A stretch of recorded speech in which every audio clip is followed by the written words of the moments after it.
ಶ್ರೀ ಗುರು ರಾಘವೇಂದ್ರಾಯ ನಮಃ. ಎಲ್ಲರಿಗೂ ನನ್ನ ನಮಸ್ಕಾರಗಳನ್ನ ತಿಳಿಸ್ತಾ ಇವತ್ತಿನ ವಿಡಿಯೋದಲ್ಲಿ ನನ್ನ ಊಹೆಗೂ ಮೀರಿದಂತಹ ಒಂದು ಅನುಭವನ ರಾಘವೇಂದ್ರ ಸ್ವಾಮಿಯವರು ನನ್ನ ಬದುಕಲ್ಲಿ ನನ್ನ ಮಗಳಿಗಾಗಿ ಮಾಡಿದ್ದಾರೆ.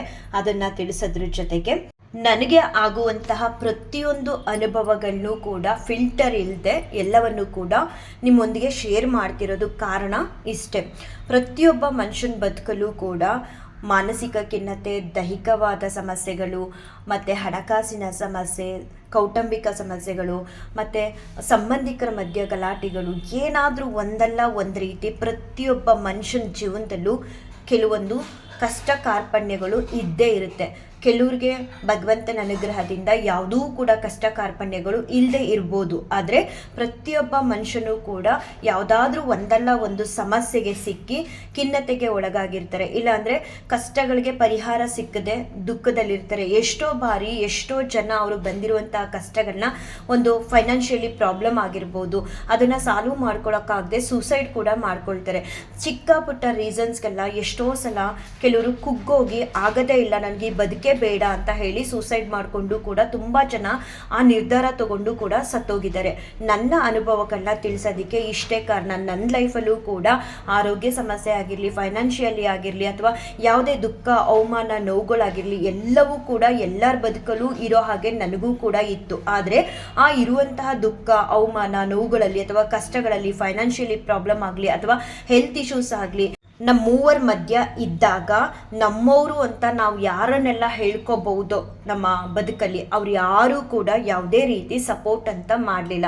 ಯಾರೂ ಕೂಡ ನಮಗೆ ಏನು ಎತ್ತ ಅಂತ ಕೇಳೋರು ಕೂಡ ಇಲ್ಲ. ಇವಾಗೇನೋ ರಾಘವೇಂದ್ರ ಸ್ವಾಮಿಯವ್ರ ದಯೆಯಿಂದ ಅವ್ರ ಪೂಜೆ ಪುನಸ್ಕಾರ ಮಾಡ್ತಾ ಅವರು ನನಗೆ ತಕ್ಕ ಮಟ್ಟಿಗೆ ಜ್ಞಾನ ಅನ್ನೋದನ್ನು ಕೊಟ್ಟಿರೋದ್ರಿಂದ ಅವರೆಲ್ಲರೂ ಬೆರ್ಗಾಗಿ ನನ್ನ ವಿಡಿಯೋಗಳನ್ನ ನೋಡ್ತಿರ್ತಾರೆ, ಮತ್ತು ನನ್ನ ಪೂಜೆ ಪುನಸ್ಕಾರಗಳನ್ನ ನೋಡ್ತಾರೆ. ಇವಾಗ ಅವರೆಲ್ಲರೂ ಇವರು ನಮ್ಮವರು ಅಂತ ಹೇಳ್ಕೊಳ್ಳೋ ಒಂದು ಆಸೆನ ಪಡ್ತಾರೆ ಹೊರತು ಮುಂಚೆ ನನ್ನ ಎಲ್ಲ ಕಷ್ಟದ ಪರಿಸ್ಥಿತಿಗಳಲ್ಲಿ ನಾವು 3 ಜನಕ್ಕೆ ನಾವು 3 ಜನ ಇದ್ದ ಹೊರತು ಯಾರೂ ಕೂಡ ನಮ್ಮವರು ಅಂತ ಹೇಳ್ಕೊಳ್ಳೋವಂಥವ್ರು ಸಹಾಯನ ಯಾವುದೇ ರೀತಿಲಿ ಒಂದು ಮಾತಿನಿಂದ ಧೈರ್ಯ ತುಂಬೋದಾಗಲಿ ಅಥವಾ ಅವ್ರ ಕೈಲಾದಷ್ಟು ಸಹಾಯನ ಮಾಡೋದಾಗಲಿ, ಏನು ಬೇಡ ನಮ್ಮ ಒಂದು ಯೋಗಕ್ಷೇಮನ ವಿಚಾರಿಸ್ಕೊಳ್ಳೋದಾಗಲಿ ಯಾರೂ ಕೂಡ ಮಾಡಿದವರಲ್ಲ.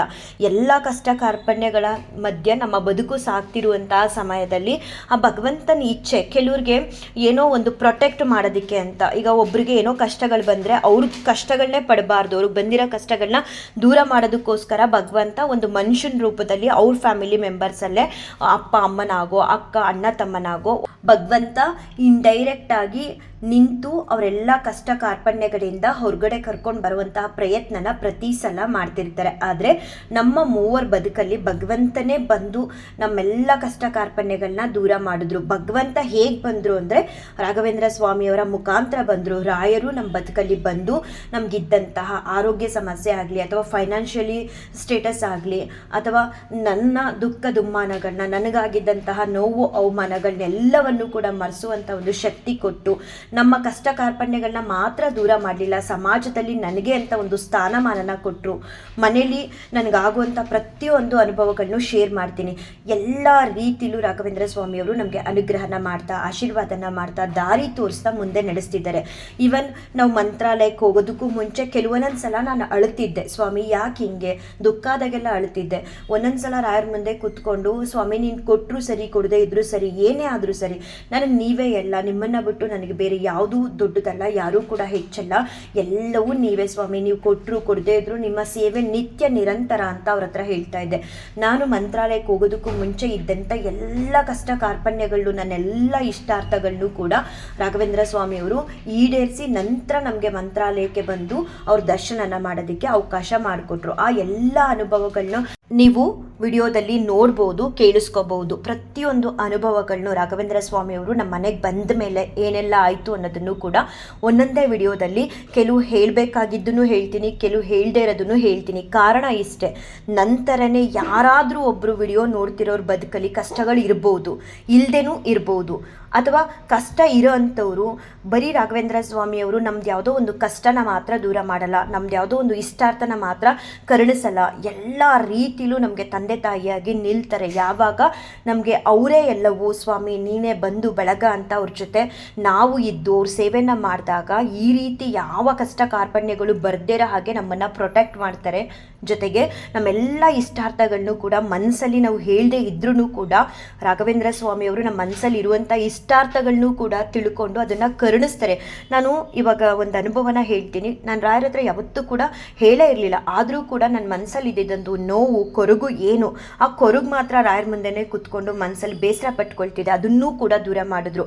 ಅಗಮ್ಯ ಮಹಿಮರು ಅಂತ ಹೇಳ್ತಾರಲ್ಲ ರಾಘವೇಂದ್ರ ಸ್ವಾಮಿಯವರ, ನಾವು ಅಷ್ಟು ಅಪಾರವಾಗಿ ನಂಬಿದ್ರೆ ಅಂಥ ಅನುಗ್ರಹಗಳನ್ನ ಮಾಡ್ತಾರೆ. ಯಾರೂ ಕೂಡ ಬದುಕಲ್ಲಿ ಒಂದು ಭರವಸೆನ ಕಳ್ಕೊಬೇಡಿ. ಎಂಥ ನೋವೇ ಇರಲಿ, ಅದು ಫೈನಾನ್ಷಿಯಲಿ ಸ್ಟೇಟಸ್ ಆಗಲಿ, ಮಾನಸಿಕ ಖಿನ್ನತೆಗೊಳಗಾಗಿರಲಿ, ಅಥವಾ ದೈಹಿಕವಾದ ಸಮಸ್ಯೆಗಳಿರಲಿ, ಲೈಕ್ ಆರೋಗ್ಯ ಸಮಸ್ಯೆ ಇರಲಿ, ಅಥವಾ ಸಮಾಜದಲ್ಲಿ ಏನೋ ಒಂದು ಅವಮಾನ ಆಗಿರುತ್ತೆ, ನೋವು ದುಃಖಗಳಾಗಿರುತ್ತೆ, ಸಂಬಂಧಿಕರಾಗಲಿ ಅಥವಾ ಮನೇಲಾಗಲಿ ಮತ್ತು ಸಂಸಾರದಲ್ಲಾಗಲಿ, ಅದರಲ್ಲೂ ಗಂಡ ಹೆಂಡತಿರ ಮಧ್ಯೆ ಯಾವುದೇ ಸಮಸ್ಯೆಗಳಿರಲಿ, ಎಲ್ಲವನ್ನೂ ಕೂಡ ರಾಘವೇಂದ್ರ ಸ್ವಾಮಿಯವರು ದೂರ ಮಾಡಿ. ನೋಡಿ, ಒಬ್ಬರು ಡಾಕ್ಟ್ರ್ ಹತ್ರ ಹೋದರೆ ಡಾಕ್ಟ್ರು ನಿಮಗಿರುವಂತಹ ಒಂದು ರೋಗನ ಏನು ಎತ್ತ ಅಂತ ತಿಳಿದು ಅದಕ್ಕೆ ಸಂಬಂಧಪಟ್ಟಂಗೆ ಔಷಧಿನ ಕೊಟ್ಟು ನಿಮ್ಮನ್ನು ಕಳಿಸ್ತಾರೆ, ಮತ್ತು ಆ ರೋಗ ಕೂಡ ನಿಮ್ಮಿಂದ ಹೋಗುತ್ತೆ. ಆದರೆ ರಾಘವೇಂದ್ರ ಸ್ವಾಮಿಯವರು ಅದೆಲ್ಲದಕ್ಕಿಂತ ಮೀರಿದವರು. ಡಾಕ್ಟ್ರಿಂದ ಮನಸ್ಸನ್ನು ನಮಗೆ ಸ್ಟ್ರಾಂಗ್ ಮಾಡೋಕ್ಕಾಗಲಿ ಅಥವಾ ಮನಸ್ಥಿತಿನ ಬದಲಾಯಿಸೋದಕ್ಕಾಗಲಿ ಯಾವುದೇ ರೀತಿ ಮೆಡಿಷನ್ಸ್ ಇಲ್ಲ.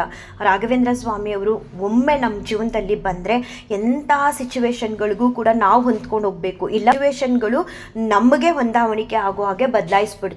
ಅಷ್ಟು ಅಪಾರವಾದಂಥ ಒಂದು ಶಕ್ತಿ ರಾಘವೇಂದ್ರ ಸ್ವಾಮಿಯವ್ರಿಗಿದೆ. ಅವ್ರನ್ನ ನಂಬಿ ಹೀಗೆ ನನ್ನ ರೀತಿಯೇ ಸೇವೆ ಮಾಡಿ ಅಂತ ನಾನು ಯಾವ ವಿಡಿಯೋಗಳಲ್ಲೂ ಕೂಡ ತಿಳಿಸ್ತಾ ಇಲ್ಲ. ತಪ್ಪೋ ಸರಿನೋ ಭಗವಂತ ಎಲ್ಲವೂ ನೀವೇ ಅಂತ ಹೇಳಿ ಅವ್ರಿಗೆ ತುಪ್ಪದ ದೀಪನ ಹಚ್ಚಿದ್ರೆ ಸಾಕು, ನಿಮ್ಮ ಬೆಟ್ಟದಂಥ ಕಷ್ಟ ಕಾರ್ಪಣ್ಯಗಳನ್ನು ಕೂಡ ರಾಘವೇಂದ್ರ ಸ್ವಾಮಿಯವರು ದೂರ ಮಾಡ್ತಾರೆ. ಎಷ್ಟೋ ವಿಡಿಯೋದಲ್ಲಿ ಎಷ್ಟೋ ಬಾರಿ ಹೇಳಿದ್ದೀನಿ, ನಾನು ರಾಯರ ಸೇವೆ ಮಾಡ್ತಾ ತುಂಬ ನಾನು ಎಷ್ಟು ಮಟ್ಟಿಗೆ ಅಳ್ತಿದ್ದೆ ಅಂದರೆ ಮೂಗಲೆಲ್ಲ ಗೊಣ್ಣೆ ಬರ್ತಿತ್ತು, ಅಷ್ಟು ಅಳ್ತಿದ್ದೆ ರಾಯರನ್ನ ಪೂಜಿಸ್ತಾನೂ ಕೂಡ. ಆದರೆ ಇವತ್ತು ಯಾವ ಕಷ್ಟ ಕಾರ್ಪಣ್ಯಗಳನ್ನು ಇಲ್ಲದೇ ಇರೋ ಹಾಗೆ ಮಾಡಿದ್ದಾರೆ. ಜೊತೆಗೆ ನಮ್ಮ ಮನಸ್ಸಲ್ಲಿ ಏನೋ ಸಣ್ಣ ಪುಟ್ಟ ನೋವುಗಳಿದ್ರೆ ಅಥವಾ ಕೊರಗಿದ್ರೆ ಅದನ್ನೂ ಕೂಡ ನಾವು ಅವ್ರ ಹತ್ರ ಹೇಳ್ಕೊಳ್ದೇ ಇದ್ರೂ ಅದನ್ನೆಲ್ಲ ದೂರ ಮಾಡ್ತಾ ಬರ್ತಿದ್ರೆ. ನಿಮ್ಮೆಲ್ಲರಿಗೂ ಕೂಡ ಒಂದು ರೀತಿ ಒಳ್ಳೆಯದಾಗಲಿ, ಇದನ್ನು ಕೇಳಿದಾಗ ಯಾವ ಜೀವ ನೊಂದಿದೆಯೋ ಯಾವುದೇ ಒಂದು ವಿಚಾರದಲ್ಲಾಗಲಿ, ಇಲ್ಲಪ್ಪ ನಮಗೂ ಕೂಡ ಒಳ್ಳೇದು ಮಾಡ್ತಾರೆ, ಇಂಥವ್ರಿಗೆ ಒಳ್ಳೇದು ಮಾಡಿದ್ದಾರೆ ರಾಘವೇಂದ್ರ ಸ್ವಾಮಿಯವರು ಅಂದರೆ ನನಗೂ ಕೂಡ ಒಳ್ಳೇದು ಮಾಡ್ತಾರೆ ಅನ್ನೋ ಒಂದು ಭರವಸೆ ಬರಲಿ, ಒಂದು ನಂಬಿಕೆ ಬರಲಿ. ರಾಯರನ್ನವ್ರು ಇದ್ದಾರೆ, ಅವ್ರ ಸೇವೆನೇ ಮಾಡಿದ್ರೆ ನಮ್ಗೆ ಒಳ್ಳೇದು ಮಾಡ್ತಾರೆ, ಇವ್ರಿಗೆ ಒಳ್ಳೇದಾಗಿದೆ ಅನ್ನೋದು ಬರಲಿ ಅನ್ನೋ ಕಾರಣಕ್ಕೋಸ್ಕರ ನಾನು ಎಲ್ಲ ಒಂದು ರೀತಿಯ ಅನುಭವಗಳನ್ನು ಕೂಡ ನಿಮ್ಮೊಂದಿಗೆ ಶೇರ್ ಮಾಡ್ತಾ ಬರ್ತಾನೆ ಇದ್ದೀನಿ. ಇದರಿಂದ ಎಲ್ಲರಿಗೂ ಒಳ್ಳೇದಾಗಲಿ ಅನ್ನೋ ಒಂದು ಕಾರಣಕ್ಕೆ. ಮೊನ್ನೆ ಹೀಗಿರುವಾಗ ನನ್ನ ಮಗಳು ಕಾಲೇಜ್ ಹೆಸರನ್ನ ರಿವೀಲ್ ಮಾಡಿರಲಿಲ್ಲ, ಬಟ್ ಕಾರಣಕರ್ತರು ನಮ್ಮ ಮನೇಲಿ ರಾಘವೇಂದ್ರ ಸ್ವಾಮಿಯವರೇ. ತಿಳಿಸಿದ್ದೀನಿ.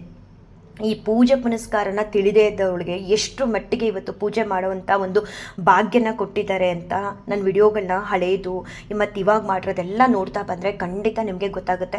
ನನ್ನಂಥವಳನ್ನೇ ಬದಲಾಯಿಸಿದ್ದಾರೆ ಅಂದರೆ ನಿಮ್ಮೆಲ್ಲರಿಗೂ ಕೂಡ ಒಳ್ಳೇದಾಗುತ್ತೆ, ಹಾಗೇ ಆಗುತ್ತೆ ಅಂತ ನಾನು ನನಗಾಗೋ ಅನುಭವಗಳ ಮೂಲಕ ತಿಳಿಸ್ತಾ ಬರ್ತಾ ಇದ್ದೀನಿ. ಅಷ್ಟೇ ನನ್ನ ಉದ್ದೇಶ. ಎಕ್ಸೆಲ್ ಕಾಲೇಜ್ ಅಂತ ನಾನು ಅನೌನ್ಸ್ ಮಾಡಿದೆ, ಮಗಳದ್ದು ಕಾಲೇಜ್ ನೇಮ ಇವತ್ತು ಅನೌನ್ಸ್ ಮಾಡ್ತೀನಿ. ನೆಕ್ಸ್ಟ್ ಡೇ ಒಂದು ಎಷ್ಟೊತ್ತಿಗೆ ಅದು ಬಂದಿತ್ತೋ ಗೊತ್ತಿಲ್ಲ, ಯಾವುದೋ ಒಂದು ನ್ಯೂಸ್ ಚಾನಲಲ್ಲಿ ನೆಗೆಟಿವ್ ಆಗಿ ಸ್ಪ್ರೆಡ್ ಮಾಡಿದರು.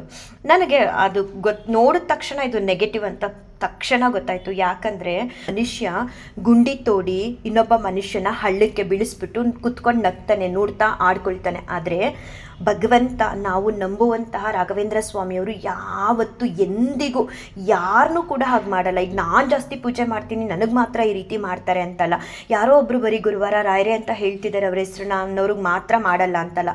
ಎಲ್ಲ ಅವರ ಮಕ್ಕಳನ್ನ ಗುಂಡಿ ತೋಡಿ ಹಳ್ಳಕ್ಕೆ ಬೀಳೋದಕ್ಕೆ ರಾಯರು ಅವಕಾಶ ಮಾಡಿಕೊಡೋದೇ ಇಲ್ಲ, ಮತ್ತು ಬೀಳ್ಸೋದು ಇಲ್ಲ. ಇನ್ನೂ ಮತ್ತೆ ನಾವು ಗುಂಡಿಲಿ ಬಿದ್ದೋಗಿದ್ದೀವಿ, ಯಾರೋ ತೋಡಿ ನಮ್ಮನ್ನು ಬೀಳಿಸಿದ್ದಾರೆ ಅಂತ ಇಟ್ಕೊಳ್ಳಿ, ಆ ಗುಂಡಿಯಿಂದ ಮೇಲೆತ್ತೋ ಪ್ರಯತ್ನ ಮಾಡುವಂತಹ ಮಹಾಮಹಿಮರು ರಾಯರು ಹೊರತು ಆ ರೀತಿ ಮಾಡೋದೇ ಇಲ್ಲ. ತಕ್ಷಣ ನನಗೆ ಆ ನೆಗೆಟಿವ್ ನ್ಯೂಸ್ನ ನೋಡಿದ ತಕ್ಷಣ ಸ್ವಾಮಿ ಇಲ್ಲೇನೋ ಯಾರ್ದೋ ಕೈವಾಡ ಇದೆ, ಯಾರು ಏನು ಅಂತ ನನಗೆ ಗೊತ್ತಿಲ್ಲ, ಎಲ್ಲ ಬಲ್ಲವರು ನೀವು. ಯಾರೇ ಆಗಿರಲಿ, ಈಗ ಈ ಪ್ರಕೃತಿಗೆ ಆಗಲಿ ಅಥವಾ ನೀವು ಯಾರಿಗೇ ಆಗಲಿ ಏನೋ ಒಂದು ಕೊಡ್ತೀರಾ ಅದೇ ನಿಮಗೆ ದುಪ್ಪಟ್ಟು ಬರುತ್ತೆ.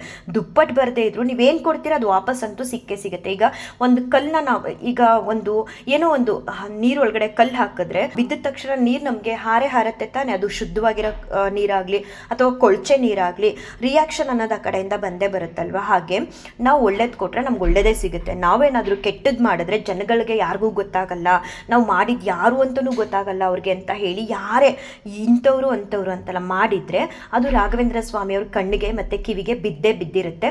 ಅವರು ಅದನ್ನು ನೋಡ್ಕೊಳ್ತಾರೆ ಅಂತ ಹೇಳಿಬಿಟ್ಟು ನಾನು ಆ ನೆಗೆಟಿವ್ನ ಜಾಸ್ತಿ ತಲೆಗೆ ಹಾಕ್ಕೊಳ್ಳಿಲ್ಲ, ಸುಮ್ಮನಾದೆ. ಆದರೆ ಒಂದು ನನಗೆ ತಕ್ಷಣ ಕಾಡೋದಕ್ಕೆ ಶುರುವಾಯಿತು. ಸ್ವಾಮಿ, ನಾನು ನಿನ್ನೆ ತಾನೇ ವಿಡಿಯೋದಲ್ಲಿ ನನ್ನ ಮಗಳು ಕಾಲೇಜ್ ನೇಮ್ ಹೇಳಿದ್ದೀನಿ, ಇಷ್ಟು ಬೇಗ ಇಷ್ಟು ದಿನ ಇಲ್ದಿರೋ ಬ್ಯಾಡ್ ನ್ಯೂಸು, ನೆಗೆಟಿವ್ ನ್ಯೂಸು ಹೇಗೆ ಬರೋಕ್ಕೆ ಸಾಧ್ಯ? ಈಗ ಏನು ಹೇಳೋದು ನನ್ನ ವಿಡಿಯೋ ನೋಡ್ತಿರೋರಿಗೆ ಅಥವಾ ನೋಡಿರೋರಿಗೆ ಅಂತ ಅಂತಿದ್ದೆ. ಅಷ್ಟರೊಳಗಡೆ ಆಡಳಿತ ಮಂಡಳಿಯಿಂದ ಒಂದು ಮೆಮೊ ಕಳಿಸಿದ್ರು, ನನಗೂ ಕೂಡ ಫಾರ್ವರ್ಡ್ ಮಾಡಿದ್ರು. ಅದನ್ನು ನಾನು ಪೋಸ್ಟ್ಗೆ ಹಾಕಿ ಸುಮ್ಮನಾದೆ. ಮತ್ತು ರಾಯರ ಇಚ್ಛೆ ಹಾಗೆ ಮಗುನ ಕಾಲೇಜ್ಗೆ 17ನೇ ತಾರೀಕು ಕರ್ಕೊಂಬರ್ಬೇಕು ಅನ್ನೋದನ್ನು ತಿಳಿಸಿದ್ರು ಕಾಲೇಜವರು. ಆದರೆ ನನಗೆ ಒಂದು ಸ್ವಲ್ಪ ಬೇಸರ ಆಯಿತು. 17ನೇ ತಾರೀಕು ಬುಧವಾರ ಇರುತ್ತೆ ಸ್ವಾಮಿ, ನನ್ನ ಮಗಳು ಗುರುವಾರನೇ ಹೋಗಬೇಕು ಅನ್ನೋದನ್ನು ಹಠ ಹಿಡಿದೆ. ಎರಡೂನ ರಾಘವೇಂದ್ರ ಸ್ವಾಮಿಯವರು ನನ್ನ ಬದುಕಲ್ಲಿ ಮಾಡಿಕೊಟ್ಟಿಲ್ಲ. ಅದೇನು ಅಂತ ತಿಳಿಸ್ತೀನಿ ಶಾರ್ಟಾಗಿ. ನನ್ನ ಮಗಳು ಸ್ಕೂಲಲ್ಲಿ ಪ್ರೆಸಿಡೆಂಟ್ ಆಗಬೇಕು ಅಂತ ಒಂದು ಪ್ರೆಸಿಡೆಂಟ್ ಪೋಸ್ಟ್ ಕೂಡ ನಿಂತಿದ್ಲು 10th. ಅದು ಆಗುತ್ತೆ ಅನ್ನೋ ಆಸೆ ಅವಳು ತುಂಬ ಇಟ್ಕೊಂಡಿದ್ಲು. ರಾಯರಿದ್ದಾರೆ ಮಾಡಿಕೊಡ್ತಾರೆ ಅಂತ. ಅವಳು ತುಂಬಾ ಕಮ್ಮಿ ವೋಟ್ಗಳನ್ನ ತಗೊಂಡು ಅವಳು ಪ್ರೆಸಿಡೆಂಟ್ ಆಗಲಿಲ್ಲ. ಆಗ ತುಂಬ ಬೇಜಾರು ಮಾಡಿಕೊಂಡ್ಳು ರಾಯರ ಮೇಲೆ. ನಾನು ಕೂಡ ಏನು ಸ್ವಾಮಿ ಹಿಂಗೆ ಮಾಡಿಬಿಟ್ರಿ ನೀವು ಅಂತ ಕೇಳ್ಕೊಂಡೆ. ಹುಡುಗರುಗಳೆಲ್ಲರೂ ಹುಡುಗನೇ ಒಂದು ಪ್ರೆಸಿಡೆಂಟ್ ಪೋಸ್ಟ್ನ ತಗೋಬೇಕು ಅಂತ ಹೇಳಿ ಎಲ್ಲರೂ ಹುಡುಗರಿಗೆ ಸಪೋರ್ಟ್ ಮಾಡಬೇಕು ಅನ್ನೋ ಒಂದು ಮೈಂಡ್ ಸೆಟ್ಟಿಂದ ಹುಡುಗರನ್ನ ಗೆಲ್ಲಿಸ್ಬೇಕು ಅಂತ ನಿರ್ಧಾರ ಮಾಡಿ ಹುಡುಗನ್ನೇ ಗೆಲ್ಲಿಸಿದ್ರು. ನಿಧಿ ಅಂದರೆ ನನ್ನ ಮಗಳು ಸ್ವಲ್ಪ ಕಮ್ಮಿ ವೋಟ್ ಅಂತರದಿಂದ ಹಿಂದೆ ಉಳಿದ್ಲು. ಆಗ ನಾನು ಹೇಳಿದೆ ಅವಳಿಗೆ, ಬೇಸರ ಮಾಡ್ಕೋಬೇಡ, ಇದಕ್ಕಿಂತ ಒಳ್ಳೆಯದನ್ನು ಏನೋ ಕೊಡ್ತಾರೆ ಸ್ವಾಮಿ. ಯಾವತ್ತೂ ಕೂಡ ನಿಮಗೆ ಆಸೆ ತೋರಿಸಿ ನಿರಾಸೆ ಮಾಡೋರು ಅಲ್ವೇ ಅಲ್ಲ ರಾಯರು. ಅದರಲ್ಲೂ ಮಕ್ಳಿಗೆ ಹಂಗೆ ಮಾಡ್ತಾರ. ರಾಯರ ಬಗ್ಗೆ ತಪ್ಪು ತಿಳ್ಕೊಬೇಡ, ಏನೋ ಒಂದಿರುತ್ತೆ ಅವ್ರ ಇಂಟೆನ್ಷನು. ಸುಮ್ಮನೆ ನಿನಗೆ ಆಶೀರ್ವಾದ ಮಾಡಿರಲ್ಲ ಪ್ರೆಸಿಡೆಂಟ್ ಪೋಸ್ಟ್ ಬೇಕು ಅಂತ ಕೇಳಿದಾಗ, ಇರು ತಾಳ್ಮೆ ಕಳ್ಕೊಬೇಡ ಅಂತ ನಾನು ಹೇಳಿ ಸಮಾಧಾನ ಪಡಿಸಿದ್ದೆ. ಪ್ರೆಸಿಡೆಂಟ್ ಕೂಡ ಆದ ಒಂದು ಹುಡುಗ, ನನ್ನ ಮಗಳು ಕ್ಲಾಸ್ಮೇಟೆ. ಅದಾದ ಒಂದು 4 ತಿಂಗಳಿಗೆ ಆ ಹುಡುಗ ಸೂಸೈಡ್ ಮಾಡಿಕೊಂಡು ಸತ್ತೋದ ಕಾರಣಾಂತರಗಳಿಂದ. ಅದಾದಮೇಲೆ ನನ್ನ ಮಗಳಿಗೆ ಎಷ್ಟು ಎಲ್ಲ ರೀತಿಲೂ ರಾಯರು ಒಳ್ಳೇದು ಮಾಡ್ತಾ ಬರ್ತಿದ್ದಾರೆ ಅಂದರೆ, ರಾಯರಿಗೆ ನಾನು ಒಂದೇ ಹೇಳ್ತೀನಿ, ಎಲ್ಲ ಗೊತ್ತಿರುತ್ತೆ. ಏನೋ ಒಂದು ಕೊಡ್ತಾರೆ ಅಂತ ನಾವು ನಂಬಿಕೆ ಇಟ್ಕೊಂಡು ಕೊಡದೇ ಇದ್ದರೆ ಕಾರಣ 1000 ಇರ್ಬೋದು. ನಮಗೆ ಕೊಡಲಿಲ್ಲ ಅನ್ನೋದು ಒಂದಷ್ಟಿರುತ್ತೆ ಹೊರತು ತಲೆಯಲ್ಲಿ, ಅದ್ರ ಹಿಂದೆ ಇರೋ ಕಾರಣ ರಾಯರಿಗೆ ಗೊತ್ತಿರುತ್ತೆ. ಆಗೋದೆಲ್ಲ ಒಳ್ಳೇದಕ್ಕೆ ಅಂದ್ಕೊಂಡು ಸುಮ್ಮನೆ ಇದ್ಬಿಡಬೇಕು. ಇನ್ನು ಮಗಳು ರಿಸಲ್ಟ್ ಬಂದಾಗ ಬರೀ ಸ್ಕೂಲ್ಗೆ ಅಥವಾ ನಮ್ಮ ತಾಲೂಕಿಗೆ ಮಾತ್ರ ಬರಲಿಲ್ಲ, ಇಡೀ ಚಾಮರಾಜನಗರ ಡಿಸ್ಟಿಕ್ಗೆ ಫಸ್ಟ್ ಬಂದಳು. ಹಾಗೆಲ್ಲ ಓದಬೇಕು ಅವಳು ಅನ್ನೋ ಮನಸ್ಸನ್ನು ರಾಯರೇ ಕೊಡೋದು. ಓದೋದಕ್ಕೆ ಶಕ್ತಿ, ಬುದ್ಧಿ, ಜ್ಞಾನ ಎಲ್ಲ ಭಗವಂತ ಕೊಟ್ಟರೆ ಮಾತ್ರ ಬರೋದಕ್ಕೆ ಸಾಧ್ಯ. ಅದೆಲ್ಲವನ್ನು ಕೂಡ ಕೊಟ್ಟು ಒಂದೆಲ್ಲೋ ಮಿಸ್ ಆಯಿತು ಅವಳ ಲೈಫಲ್ಲಿ ಅಂದರೆ ಇನ್ನೆಲ್ಲವನ್ನು ಕೂಡ ತುಂಬ ಚೆನ್ನಾಗಿ ಕೊಡ್ತಾ ಬರ್ತಿದ್ದಾರೆ. ಹಾಗೆ ನಾನು ಗುರುವಾರನೇ ಬೇಕು ಅಂತ ಕೇಳ್ಕೊಂಡಾಗ ರಾಯರು ಸುಮ್ಮನೆ ಮೌನವಾಗೇ ಇದ್ದರು. ನಾನು, ಸ್ವಾಮಿ ಬುಧವಾರ ನನಗಿಷ್ಟ ಇಲ್ಲ ಸ್ವಾಮಿ ಮಗಳನ್ನ ಕಳಿಸೋದಕ್ಕೆ, ಗುರುವಾರ ನನಗೆ ತುಂಬ ಇಷ್ಟವಾದ ವಾರ ಮತ್ತು ನಿಮ್ಮ ವಾರ, ಅವತ್ತೇ ನಾನು ನನ್ನ ಮಗಳನ್ನ ಕಳಿಸ್ಕೊಡ್ತೀನಿ. ಅವಳು ನಿಮ್ಮ ಮುಂದೆ 2 ತುಪ್ಪದ ದೀಪನ ಹಚ್ಚಿ ಆಮೇಲೆ ಅವಳು ಕಾಲೇಜ್ಗೆ ಹೋಗಲಿ, ಹಾಸ್ಟೆಲ್ಗೆ ಅಂತ ಕೇಳಿಕೊಂಡೆ ರಾಯರ ಹತ್ರ. ಯಾವುದೂ ಕೂಡ ನಿಮ್ಮಿಂದ ಸಾಧ್ಯ ಆಗಲ್ಲ ಸ್ವಾಮಿ, ಎಲ್ಲ ಕೂಡ ಸಾಧ್ಯ ಆಗುತ್ತೆ, ಪ್ಲೀಸ್ ಸಹಾಯ ಮಾಡಿ ಅಂತ ಕೇಳಿಕೊಂಡಿದ್ದೆ. ಅದಾದಮೇಲೆ ಮ್ಯಾನೇಜ್ಮೆಂಟ್ ಅವ್ರ ಜೊತೆ ಕೂಡ 2 ಸಲ ನಾನು ಕಾಂಟ್ಯಾಕ್ಟ್ ಮಾಡಿ ಮಾತಾಡಿದೆ. ನಾವು ಥರ್ಸ್ಡೇ ಬರ್ತೀವಿ, ವೆಡ್ನೆಸ್ಡೇ ಬರಲ್ಲ ಅಂತ. ಆದರೆ ಅವರು ಒಪ್ಪಲಿಲ್ಲ. ಕಾರಣ ಅವ್ರು ಹೇಳಿದ್ರು, ನಾವು ಒಂದು ಬ್ಯಾಚಸ್ ಮಾಡ್ಕೊಂಡಿರ್ತೀವಿ ಮೇಡಮ್, ಆ ಬ್ಯಾಚಸ್ ದಿನ ಆ ಮಕ್ಕಳು ಬಂದರೆ ನಮಗೆ ಅನುಕೂಲ, ಬ್ಯಾಚಸ್ ವೈಸೇ ಎಲ್ಲ ಕೂಡ ನಡೆಯುತ್ತೆ. ಆ ದಿನ ಬರದೆ ಬೇರೆ ದಿನ ಬರ್ತೀವಿ ಅಂತ ಅಂದರೆ ತುಂಬ ಪ್ರಾಬ್ಲಮ್ ಆಗುತ್ತೆ. ಅಕಸ್ಮಾತ್ ನಿಮಗೆ ವೆಡ್ನೆಸ್ಡೇ ಬರೋಕ್ಕಾಗಲಿಲ್ಲ ಅಂದರೆ ಥರ್ಸ್ಡೇ ಬರೋದು ಬೇಡ, ಇನ್ನೇನಿದ್ರು ನೀವು ಲಾಸ್ಟ್ ಡೇಟ್ ಇದೆ ಇನ್ನು ಉಳಿದಿರೋ ಮಕ್ಕಳೆಲ್ಲ ಬರೋದಕ್ಕೆ ಅಂತ ಹೇಳಿ ಮಂಡೇ, ಆವಾಗ ನೀವು ಬರ್ಬೋದು ಅಂತ ಹೇಳಿದ್ರು. ನಾನು ಸ್ವಾಮಿ ಮುಂದೆ ಕೂತ್ಕೊಂಡು, ಸ್ವಾಮಿ ಈ ಥರ ಹೇಳಿಬಿಟ್ರು, ಎಲ್ಲ ಮಾಡಿಕೊಟ್ರಿ, ಇದೊಂದನ್ನು ಯಾಕೆ ನೀವು ನನಗೆ ಮಾಡಿಕೊಡ್ತಿಲ್ಲ? ನನ್ನ ಮಗಳನ್ನ ಗುರುವಾರ ಕಳ್ಸೋದಕ್ಕೆ ನನಗೆ ಇಷ್ಟ, ಅವ್ರು ಆಗಲ್ಲ ಅಂತಿದ್ದಾರೆ, ಇದೊಂದೇ ಒಂದು ನೀವು ನನಗೆ ಆಗಲ್ಲ ಅಂತ ಹೇಳಿ ಸಹಾಯ ಮಾಡದೆ ಸುಮ್ಮನಿರೋಂಥದ್ದು, ಯಾಕೆ ಈ ಥರ ಆಗ್ತಿದೆ? ಮಗಳದು ಪ್ರೆಸಿಡೆಂಟ್ ಪೋಸ್ಟಲ್ಲೂ ಕೂಡ ಹೀಗೆ ಮಾಡಿಬಿಟ್ರಿ, ಇವತ್ತು ಮಗಳನ್ನ ಗುರುವಾರ ಕಳಿಸ್ಕೊಡ್ಬೇಕು ಅಂತ ಅಂದರೆ ಈ ರೀತಿ ಮಾಡಿದ್ರಲ್ಲ ಅಂತ ಹೇಳಿಬಿಟ್ಟು ರಾಯರ ಮುಂದೆ ಕೂತ್ಕೊಂಡು ಮಧ್ಯಾಹ್ನ, ಆಯಿತು ಸ್ವಾಮಿ ನಿಮ್ಮಿಚ್ಛೆ ಅಂತ ನಡೀಲಿ, ನಂದೇನಿಲ್ಲ, ಅಕಸ್ಮಾತ್ ನಾನು ತಿಳಿದೆ ನಾನು ಗುರುವಾರನೇ ಬೇಕು ಅಂತ ಹಠ ಮಾಡಿ ನಿಮಗೆ ಬೇಸರ ಪಡಿಸಿದ್ರೆ ನನ್ನನ್ನು ಕ್ಷಮಿಸಿ ಅಂತ ಹೇಳಿಬಿಟ್ಟು ಮಲ್ಕೊಂಡೆ. ಸ್ವಲ್ಪ ಹೊತ್ತು ರೆಸ್ಟ್ ಮಾಡೋಣ ಅಂತ ಮಧ್ಯಾಹ್ನದ ಸಮಯದಲ್ಲಿ. ಆವಾಗ ನಮ್ಮ ಮನೆ ದೇವರು ವೆಂಕಟೇಶ್ವರ ಸ್ವಾಮಿ ಮೊದಲನೇ ಸಲ ನಮ್ಮ ಮನೆ ದೇವ್ರ ಫೋಟೋದಲ್ಲಿರುವಂತಹ ವೆಂಕಟೇಶ್ವರ ಸ್ವಾಮಿನೇ ಕನಸಲ್ಲಿ ಕಾಣಿಸಿದ್ರು. ನಾನು ಪ್ರತಿನಿತ್ಯ ಹೇಗೆ ಭಗವಂತನ ಮುಂದೆ ಕೂತ್ಕೊಂಡು ಸೇವೆ ಸಲ್ಲಿಸ್ತೀನಿ ಹಾಗೆ ಸೇವೆ ಸಲ್ಲಿಸ್ತಾ ಇರ್ತೀನಿ. ಈಗ ಹಾಲಲ್ಲಿ ರಾಯರ ಫೋಟೋ ಇದೆ, ಅದು ಕೂಡ ಕಾಣಿಸ್ತಿತ್ತು. ಗುರುವಾರ ದಿನ ಪೂಜೆಗೆ ಅಂತ ವೆಂಕಟೇಶ್ವರ ಸ್ವಾಮಿ ಮೇಲೆ ಯಾವ ಹೂವು ಹಾಕಿದೆ, ತುಳಸಿ ಮತ್ತು ಕನಕಾಂಬ್ರ, ಅದೇ ಹೂವು ವೆಂಕಟೇಶ್ವರ ಸ್ವಾಮಿಯವರ ಫೋಟೋಯಿಂದ ಬೀಳೋದಲ್ಲ. ನಿಜವಾಗ್ಲೂ ಎಷ್ಟು ಚೆನ್ನಾಗಿತ್ತು ಆ ಕನಸು ಅಂದರೆ, ಆ ಫೋಟೋಯಿಂದ ನೇರವಾಗಿ ಹಾರ್ಕೊಂಡು ಬಂದು ನನ್ನ ಕೈಗೆ ಸಿಗುತ್ತೆ. ನಾನು ಕೈಯಲ್ಲಿ ಇಟ್ಕೊಂಡು ಅದನ್ನು ಕಣ್ಣಿಗೆ ನಮಸ್ಕಾರ ಮಾಡ್ಕೋತಿದ್ದೀನಿ ಅನ್ನೋದನ್ನು ತೋರಿಸ್ಕೊಟ್ರು. ಅದಕ್ಕೂ ಮುಂಚೆ ಬೇಸರದಲ್ಲೇ ಹೋಗಿ ನಿದ್ದೆ ಮಾಡಿದೆ. ಸ್ವಾಮಿ ಇದೊಂದು ನಾನು ಆಸೆ ಪಟ್ಟಂಗೆ ಆಗಲಿಲ್ವಲ್ಲ ಅಂತ ಹೇಳಿ ಕನಸಲ್ಲಿ ಈ ರೀತಿ ತೋರಿಸ್ಕೊಟ್ರು. ಸರಿ, ಆಮೇಲೆ ನಾನು ಏನೋ ಒಂದು ಈ ಕನಸಿನ ಅರ್ಥ ಇರುತ್ತೆ, ಆಯಿತು ಬಿಡಿ ಸ್ವಾಮಿ, ಹೀಗೆ ನನಗೆ ಸ್ವಪ್ನ ಆಯಿತು, ಒಳ್ಳೆಯದೇ ಆಗುತ್ತೆ ಎಲ್ಲವೂ ಕೂಡ ಅಂತ ಅಂದ್ಬಿಟ್ಟು ಸುಮ್ಮನಾದೆ. ಗುರುವಾರದ ದಿನ ಮನೆ ಮಗಳನ್ನು ಯಾಕೆ ರಾಯರು ಕಳಿಸ್ಕೊಡ್ಲಿಲ್ಲ ಅನ್ನೋದಕ್ಕೆ ಅವರ ಒಂದು ಇಚ್ಛೆ ಹೇಗಿತ್ತು ಅಂತ ಇವಾಗ ತಿಳಿಸ್ತೀನಿ ನೋಡಿ.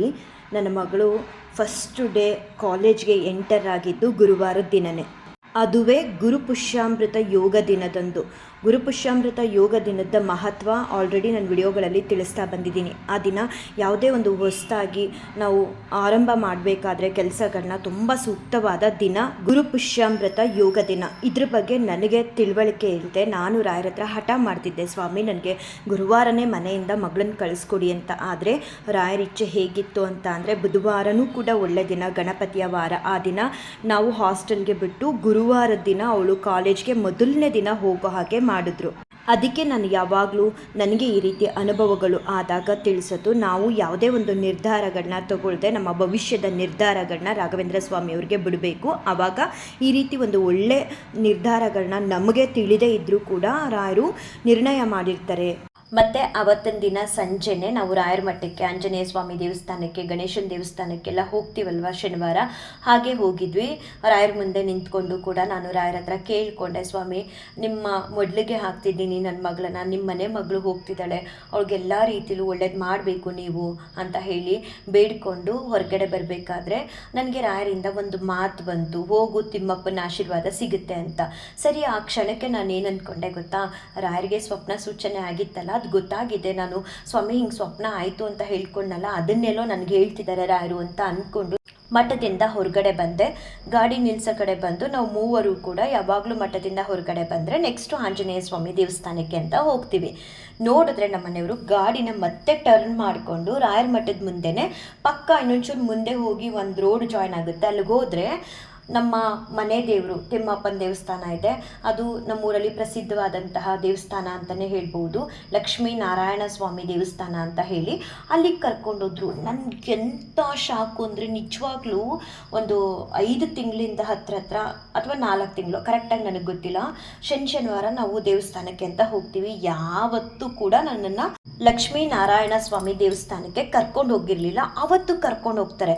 ಅವ್ರು ಕರ್ಕೊಂಡು ಹೋಗೋದಕ್ಕೂ ಮುಂಚೆ ನನಗೆ ರಾಯರು ಮಠದೊಳಗಡೆ ಹೋಗು ತಿಮ್ಮಪ್ಪನ ಆಶೀರ್ವಾದ ತಗೋ ಸಿಗುತ್ತೆ ಅಂತ ಹೇಳಿದ್ರಲ್ಲ, ಅದಕ್ಕೂ ನಮ್ಮ ಮನೆಯವ್ರಿಗೆ ನಾನು ಏನೂ ಹೇಳಿದೆ, ಅವರೇ ಲಕ್ಷ್ಮೀನಾರಾಯಣ ಸ್ವಾಮಿ ದೇವಸ್ಥಾನಕ್ಕೆ ಕರ್ಕೊಂಡು ಹೋಗಿದ್ಕು ಎಷ್ಟು ಖುಷಿ ಆಯಿತು ಅಂದರೆ, ನಿಜವಾಗ್ಲೂ ಯಾರ್ಯಾರಿಗೆ ಯಾವ್ಯಾವ ರೀತಿ ಖುಷಿ ಆಗೋದಕ್ಕೆ ಏನೇನು ಆಗಬೇಕೋ ನನಗೆ ಗೊತ್ತಿಲ್ಲ. ನನಗೆ ಭಗವಂತನ ನೋಡಿದ್ರೆ, ಭಗವಂತನ ಮುಂದೆ ಕೂತ್ಕೊಂಡ್ರೆ, ಭಗವಂತನ ಪ್ರೀತಿ ಸಿಕ್ಕಿದ್ರೆ, ಅದು ಸಣ್ಣದಾಗಲಿ ದೊಡ್ಡದಾಗಲಿ ಆ ಖುಷಿನ ಅಷ್ಟಿಷ್ಟು ಸಂಭ್ರಮಿಸೋದಿಲ್ಲ ನಾನು. ಅಷ್ಟು ಖುಷಿ ಆಯಿತು. ನಮ್ಮ ಮನೆಯವ್ರಿಗೆ ಎಷ್ಟು ಬಾರಿ ಥ್ಯಾಂಕ್ಸ್ ಹೇಳ್ತೆ ಅಂದರೆ, ನನ್ನ ಮನಸ್ಸಲ್ಲಿ ನಿಮ್ಮನ್ನ ಕೇಳಬೇಕು ಅಂತ ಯಾವತ್ತೂ ಅಂದ್ಕೊಳ್ತಿದ್ದೆ. ಮತ್ತು ಈಗ ರಾಯರ ಮಠದಲ್ಲಿ ನನಗೊಂದು ಅನುಭವ ಆಯಿತು, ನೋಡಿದ್ರೆ ನೀವು ಲಕ್ಷ್ಮೀನಾರಾಯಣ ಸ್ವಾಮಿ ದೇವಸ್ಥಾನಕ್ಕೆ ಕರ್ಕೊಂಡು ಬಂದ್ರಲ್ಲ ಅಂತ ಹೇಳಿ ಥ್ಯಾಂಕ್ಸ್ ಕೂಡ ಹೇಳಿ ತುಂಬ ಖುಷಿಪಟ್ಟೆ ಆ ದಿನ ನಾನು. ಅದಾದಮೇಲೆ ಮಂಗಳವಾರ ಕೂಡ ನಾವು ಎಲ್ಲ ದೇವಸ್ಥಾನಗಳಿಗೂ ಹೋದೋ. ಸ್ಪೆಷಲ್ ಏನಂತ ಅಂದರೆ, ನಾವು ಮಗಳು ಹೋಗೋ ಹಿಂದಿನ ದಿನ ನನಗೆ ಮಂಗಳವಾರ ಬೆಳಗ್ಗೆನೆ ಪಾಂಡುರಂಗ ಸ್ವಾಮಿ ದೇವಸ್ಥಾನಕ್ಕೆ ಹೋಗಬೇಕು ಅಂತ ಅನ್ನಿಸ್ತು. ಕೃಷ್ಣನ ದರ್ಶನನ ಮಾಡಿಸ್ಬೇಕು ಮಗಳಿಗೆ ಅಂತ ಅಲ್ಲಿ ಹೋದೆ. ಎಷ್ಟು ಅನುಭವಗಳನ್ನ ಮಾಡ್ತಾರೆ ಅನ್ನೋದನ್ನು ನೀವು ಈ ವಿಡಿಯೋ ಮೂಲಕ ಇದರಲ್ಲೇ ಒಂದು 5-6 ಅನುಭವಗಳನ್ನ ನಾನು ಹೇಳ್ತೀನಿ, ನೀವು ಲೆಕ್ಕ ಹಾಕ್ಬೋದು ಬೇಕಾದರೆ. ಪಾಂಡುರಂಗನ ದೇವಸ್ಥಾನಕ್ಕೆ ರಾಯರು ಬೆಳಗ್ಗೆ ನನಗೆ ಸೂಚನೆ ಕೊಟ್ಟ ಹಾಗೆ ಹೋದ್ವಿ. ಸಂಜೆ ಮೊದಲು ಅದೇ ದೇವಸ್ಥಾನಕ್ಕೆ ಹೋದ್ವಿ. ಕೃಷ್ಣನ ದರ್ಶನ ತುಂಬ ಚೆನ್ನಾಗಾಯಿತು. ನೋಡಿದೆ, ಕಣ್ಣು ತುಂಬ ನೋಡಿದೆ. ಭಗವಂತನಿಗೆ ನನ್ನ ಮಗಳ ಬಗ್ಗೆ ಏನು ಹೇಳ್ಕೊಬೇಕಿತ್ತು ಅದೆಲ್ಲ ಹೇಳ್ಕೊಂಡೆ. ಅದಾದಮೇಲೆ ಸ್ವಲ್ಪ ಹೊತ್ತು ಕೂತ್ಕೊಂಡೆ. ಅಲ್ಲಿ ಪುರೋಹಿತ್ರನ ನಾನು ಮೊದಲನೇ ಬಾರಿ ನೋಡಿದ್ದು, ಮುಂಚೆ ಯಾವತ್ತೂ ಕೂಡ ನೋಡಿಲ್ಲ. ಒಮ್ಮೆ ನಾನು ಆ ದೇವಸ್ಥಾನಕ್ಕೆ ಮಗಳನ್ನ ಡ್ಯಾನ್ಸ್ ಕ್ಲಾಸ್ಗೆ ಅಂತ ಬಿಡಕ್ಕೆ ಹೋದಾಗ ಹೇಳಿದ್ದೆ. ಅನುಭವ ಕೂಡ ನಾನು ಇದೇ ನನ್ನ ಯೂಟ್ಯೂಬ್ ಚಾನಲಲ್ಲಿ ತಿಳಿಸಿದ್ದೀನಿ. ಸರಿ, ನಮ್ಮ ಮನೆಯವರು ನನ್ನ ಮಗಳು ನಮಸ್ಕಾರ ಮಾಡಿಕೊಂಡು ಹೊರಗಡೆ ನಿಂತ್ಕೊಂಡ್ರು. ನಾನು ಕೃಷ್ಣನ್ ನೋಡ್ತಾ ಎಷ್ಟೊತ್ತು ಕೂತ್ಕೊಂಡ್ರು. ಅವ್ರ ಮುಂದೆನೇ ಕೂತ್ಕೋಬೇಕು ಅಂತ ಅನ್ನಿಸ್ತಿತ್ತು. ಸ್ವಾಮಿ, ನನಗೆ ಏನಾದರೂ ಒಂದು ಸೂಚನೆ ಕೊಡ್ತೀರಾ? ಮನೇಲಿ ಹೂ ಕೊಡ್ತೀರಲ್ಲ, ಹಾಗೆ ಕೊಡ್ಬೋದಲ್ವ ನನಗೆ? ನಿಮ್ಮನ್ನ ಅನುಮಾನಿಸ್ತಿಲ್ಲ ಅಥವಾ ಪರೀಕ್ಷಿಸ್ತಿದ್ದೀನಿ ಅಂತೆಲ್ಲ ಅನ್ಕೋಬೇಡಿ, ಸುಮ್ಮನೆ ಆಸೆಯಿಂದ ಕೇಳ್ತಿದ್ದೀನಿ ಅಂತ ಅಂದ್ಕೊಂಡೆ. ನನಗೆ ಆ ಥರ ಯಾವುದೇ ರೀತಿ ಹೂವಿನ ಆಶೀರ್ವಾದ ಸಿಗಲಿಲ್ಲ. ಸರಿ ಆಯಿತು ಅಂತ ಹೇಳಿ ನಮಸ್ಕಾರ ಮಾಡಿಕೊಂಡು ನಾನು ಹೊರಗಡೆ ಬರ್ತಿದ್ದೆ. ನಾನು ಹೊರಗಡೆ ಬರೋದಕ್ಕೂ 1-2 ನಿಮಿಷಕ್ಕೆ ಮುಂಚೆನೇ ಅಲ್ಲಿದ್ದಂತಹ ಪುರೋಹಿತರು ನನ್ನ ಲೆಫ್ಟ್ ಸೈಡ್ ಹೋದರು. ಮತ್ತು ಅವ್ರು ಅಲ್ಲಿ ಇರಲೇ ಇರಲಿಲ್ಲ. ಮತ್ತು ನಾನು ಎದ್ದು ಹೊರಗಡೆ ಬರ್ತಿರ್ಬೇಕಾದ್ರೆ ಸಡನ್ನಾಗಿ ಅದು ಯಾವ ಸೈಡಿಂದ ಬಂದರೂ ಗೊತ್ತಿಲ್ಲ, ಮತ್ತೆ ದೇವ್ರ ಮುಂದೆ ಬಂದಿದ್ದರು. ಬಂದುಬಿಟ್ಟು ನಿಂತ್ಕೊಂಡು ಬಮ್ಮ ಇಲ್ಲಿ ಅಂತ ಕರೆದ್ರು. ನಾನು ನನ್ನನ್ನು ಕರಿತಿದ್ದಾರೆ ಅಂದ್ಕೊಂಡು ಹತ್ತಿರ ಹೋದೆ. ಹೇಳಿ ಸ್ವಾಮಿ ಅಂತ ಕೈ ಮುಗಿದೆ ಅವ್ರಿಗೆ. ಅದಕ್ಕೆ ಅವ್ರು ಹೇಳಿದ್ರು, ನೀವು ಇದೇ ಊರ ಬೇರೆ ಊರಿಂದ ಬಂದಿರೋದಾ ಅಂತ ಕೇಳಿದ್ರು. ಇಲ್ಲ ಸ್ವಾಮಿ, ನಾನು ಇದೇ ಊರು, ಆದರೆ ಇದು 2ನೇ ಸಲ ನಾನು ಈ ದೇವಸ್ಥಾನಕ್ಕೆ ಬಂದಿದ್ದು ಅಂತ ಹೇಳಿದೆ. ಹೌದಾ ಅಂದ್ಬಿಟ್ಟು ಸಡನ್ನಾಗಿ ಕ್ಯಾಲೆಂಡ್ರ್ ತೆಗೆದ್ರು. ಕ್ಯಾಲೆಂಡ್ರ್ ತೆಗೆದುಬಿಟ್ರು. ನಾನು ಏನಕ್ಕೆ ಅನ್ಕೊತಿದ್ದೆ. ಹೇಳಿದ್ರು, ಪ್ರಥಮ ಏಕಾದಶಿ ನೆಕ್ಸ್ಟ್ ಮಂತ್ ಇದೆ, ನೀವು ಪ್ರಥಮ ಏಕಾದಶಿ ದಿನ ಇಲ್ಲಿಗೆ ಬರಬೇಕು ಅಂತ ಹೇಳಿದ್ರು. ಅದನ್ನು ಭಗವಂತನೇ ನನಗೆ ಹೇಳ್ತಿದ್ದಾರೆ ಅನ್ನೋ ಅನುಭವ ನನಗಾಗ್ತಿತ್ತು ಆ ಕ್ಷಣ. ಈ ಮಾತನ್ನು ಯಾರು ಯಾವ ರೀತಿ ಆಲೋಚನೆ ಮಾಡ್ತೀರಾ ಅಥವಾ ಯಾರು ಯಾವ ರೀತಿ ತಗೋತೀರಾ ಗೊತ್ತಿಲ್ಲ, ಆದರೆ ನನಗೆ ಆ ಕ್ಷಣದಲ್ಲಿ ನೈಜವಾಗಿ ಆದಂಥ ಅನುಭವನ ನನ್ನ ವಿಡಿಯೋ ಮುಖಾಂತರ ತಿಳಿಸ್ತಾ ಇದ್ದೀನಿ. ಆಮೇಲೆ ಹೌದಾ ಸ್ವಾಮಿ, ಆಯಿತು ಬರ್ತೀನಿ ಅಂತ ಹೇಳಿದೆ. ಅವ್ರು ಹೇಳಿದ್ರು, ಪ್ರಥಮ ಏಕಾದಶಿ ದಿನ ತುಂಬ ವಿಶೇಷವಾಗಿರುತ್ತೆ ನಮ್ಮ ಈ ದೇವಸ್ಥಾನದಲ್ಲಿ. ಜೊತೆಗೆ ಅವರು ಯಾವುದೋ ಒಂದು ಪ್ಲೇಸ್ ಹೇಳಿದ್ರು, ಅಲ್ಲೂ ಕೂಡ ಪಾಂಡುರಂಗ ವಿಠಲ ಸ್ವಾಮಿಯ ರಥೋತ್ಸವನೋ ಅಥವಾ ಏನೋ ಒಂದು ಆಚರಣೆ ಮಾಡ್ತಾರೆ ಅಂತ ಹೇಳಿದ್ರು. ಆಯಿತು ಸ್ವಾಮಿ ಬರ್ತೀನಿ, ಸೇವೆ ಕೂಡ ನಾನು ಬರೆಸ್ತೀನಿ ಅಂದೆ. ನಾನು ಏನೋ ಸೇವೆ ಬರೆಸೋದಕ್ಕೆ ಇವರು ಹೇಳ್ತಿದ್ದಾರೇನೋ ಅಂದ್ಕೊಂಡು ಆಲೋಚನೆಯಲ್ಲಿ ಹೇಳಿದೆ. ಇಲ್ಲ ಸ್ವಾಮಿ, ನಾನು ಕೂಡ ಅವತ್ತೊಂದು ದಿನದ ಸೇವೆಗೆ ನನ್ನ ಕೈಲಾದಷ್ಟು ಸೇವೆನ ಬುಕ್ ಮಾಡ್ತೀನಿ ಅಂತ ಹೇಳಿದೆ. ಅದಕ್ಕೆ ಅವರು ಹೇಳಿದ್ರು, ಆ ಥರದ್ದೇನು ಬೇಡ ಅಮ್ಮ, ನೀನು ಅವತ್ತೊಂದು ದಿನ ಇಲ್ಲಿಗೆ ಬರಬೇಕು ಅಂತ ಹೇಳಿದ್ರು. ತುಂಬ ಖುಷಿಯಾಯಿತು. ಒಂದೊಂದು ಅನುಭವಗಳು ಕೂಡ ಭಗವಂತ ನಮಗೆ ಮಾಡ್ತಾರಲ್ಲ, ಅದೆಷ್ಟು ಸಂತೋಷ ಕೊಡುತ್ತೆ. ಮತ್ತು ಭಗವಂತನ ಪ್ರೀತಿ ಅಪಾರವಾದದ್ದು. ಅವರೇ ನನ್ನನ್ನು ಆಹ್ವಾನ ಮಾಡಿ ಕರೆದಂಗಾಯಿತು. ಪ್ರಥಮ ಏಕಾದಶಿಗೆ ಮಿಸ್ಸೇ ಮಾಡ್ಕೊಳ್ಳಲ್ಲ, ಹೋಗ್ತೀನಿ. ಅದೆಲ್ಲ ಅನುಭವ ಆಯಿತಾ. ಮತ್ತು ರಾಯರಿಚ್ಛೆ ಹಾಗೆ ಮಗಳಿಗೆ ಎಲ್ಲ ರೀತಿ ಪ್ರಿಪ್ರೇಷನ್ ಮಾಡಿದ್ದೀನಿ. ಆ ವಿಡಿಯೋ ಕ್ಲಿಪ್ಪಿಂಗ್ಸ್ ಎಲ್ಲ ನಾನು ಏನೇನೆಲ್ಲ ಕೊಟ್ಟೆ ಪಾಪುಗೆ, ಮತ್ತು ಪ್ಯಾಕಿಂಗ್ ಎಲ್ಲ ಹೇಗಿತ್ತು ಅನ್ನೋದನ್ನೆಲ್ಲ ನಾನು ಈ ವಿಡಿಯೋದಲ್ಲೇ ಹಾಕ್ತೀನಿ. ಕೆಲವೊಂದು ಕ್ಲಿಪ್ಪಿಂಗ್ಸ್ಗಳನ್ನ ಪ್ಯಾಕಿಂಗ್ ಎಲ್ಲ ಮಾಡಿಕೊಂಡು ಬುಧವಾರ ಬೆಳಗಿನ ಜಾವನೆ 3 ಗಂಟೆಗೆ ಮನೆಯಿಂದ ಹೊರಟ್ವಿ. ಅಲ್ಲಿ ಬೇಗ ರೀಚ್ ಆಗಬೇಕಿತ್ತು. ಟೋಕನ್ ಕೊಡ್ತಾರೆ, ಮತ್ತು ಅಲ್ಲಿ ಕೆಲವೊಂದು ಪ್ರೊಸೀಜರ್ ಎಲ್ಲ ಇರುತ್ತೆ. ಅದನ್ನೆಲ್ಲ ಮಾಡಿ ಮುಗಿಸಿ ನಾನು ಒಳಗಡೆ ಹೋಗಿ ಹಾಸ್ಟೆಲ್ ಒಳಗಡೆ ಅವಳಿಗೆ ಕಬೋರ್ಡ್ ಎಲ್ಲ ಜೋಡಿಸ್ಕೊಡ್ಬೇಕಿತ್ತು, ಬುಕ್ಸ್ ಎಲ್ಲ ಇಟ್ಕೊಡ್ಬೇಕಿತ್ತು. ಏನೇನಿತ್ತು ಅದನ್ನೆಲ್ಲ ನಾನು ಹೋಗಿ ಮಾಡಿಕೊಟ್ಟು ಅವಳನ್ನ ಸಮಾಧಾನ ಪಡಿಸಿ ಇದ್ದಷ್ಟು ಸಮಯ ಅವಳ ಜೊತೆ ಕಳೆದು ನಾವು ಹೊರಗಡೆ ಬರಬೇಕಿತ್ತು ಹಾಸ್ಟೆಲಿಂದ. ಹಾಗಾಗಿ ಅರ್ಲಿಯಾಗಿ ಹೊರಟು ಮತ್ತು ನಾವು ಅಂದ್ಕೊಂಡಿದ್ದ ಟೈಮ್ಗೆ ಕಾಲೇಜ್ನ ಸೇಫಾಗಿ ರೀಚ್ ಆದ್ವಿ. ಮತ್ತು ಬೆಳ್ತಂಗಡಿಗೆ ತುಂಬ ಹತ್ತಿರದಲ್ಲಿದೆ ನಮ್ಮ ಮಗಳ ಕಾಲೇಜು. ಆ್ಯಕ್ಚುಲಿ ಇಲ್ಲೆಲ್ಲಾದರೂ ರಾಘವೇಂದ್ರ ಸ್ವಾಮಿಯವ್ರ ಮಠ ಸಿಗುತ್ತಾ, ಗುರುವಾಯನ ಕೆರೆ ಅಂತ ಇದೆಯಲ್ಲ ಅಂತ ಅಂದ್ಕೊಳ್ತಿದ್ದೆ.